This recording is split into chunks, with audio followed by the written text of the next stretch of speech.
Now, it has been 2 weeks since Hamas first launched its attack on Israel. It saw 1,400 people killed. Since then, Palestinian officials say that more than 4,000 people have died in Gaza. Reporting on the war has been personal for Palestinian journalist and human rights advocate Yara Eid, who joins me now. Yara, thank you for joining us here on Sky News. I understand that recent events have caused you personally a great deal of grief and pain. Well, I lost more than 30 members of my immediate family, and they were civilians. They were not part of any militant group.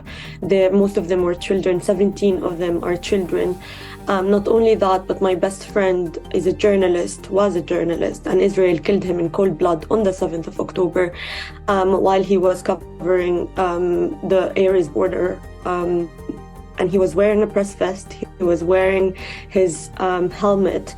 And I just want to say, before I continue talking about what's happening, when you first introduced what's happening, you said more than 1,400 people have been killed in Israel and more than 4,000 in Palestine have died. I think language is really important to use, because language, as a journalist, you have the moral responsibility to report on what's happening. Palestinians don't just die, they get killed.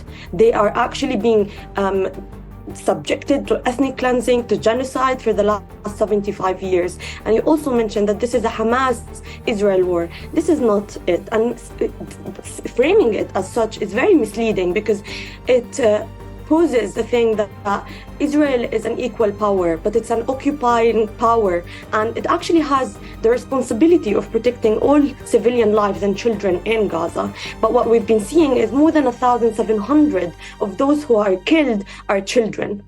So this is not really a war against Hamas. This is clearly, so many Israeli spokesperson went on TV and said this is a war against Palestinian civilians in Gaza. And even if we imagine a world without Hamas, if we think about the West Bank, Palestinians have been being killed, and there has been land theft, there has been ethnic cleansing, there has been imprisonment. More than 5,200 Palestinians are in Israeli prisons right now, and 170 of them are children. So this is not just to water down what's happening to the 7th of October. This is a 75-year-old occupation, ethnic cleansing and genocide of Palestinians. And you need, as a journalist, to report on what's happening and say it as it is. When Hamas launched the attack on Israel, as a Palestinian, what did you expect would happen next?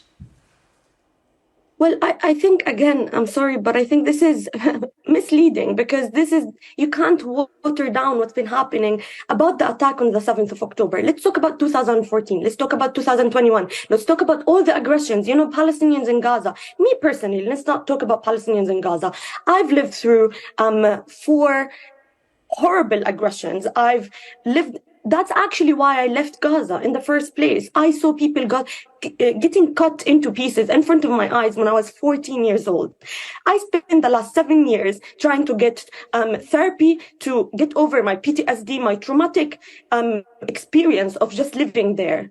So this is, again, you're misleading by saying it's a Hamas attack. You need to say what's been happening. We can't look at it just by looking at what's happened on the 7th of October. Why are you not talking about all of the other attacks on worshippers in Al-Aqsa Mosque, on, kidnapping women and raping them in Israeli jails, all these Palestinians who are being killed in the West Bank? Why are you not asking me about them? Hamas does not operate there. Yara Eid, good to get your perspective on Sky News. Thank you very much for joining us.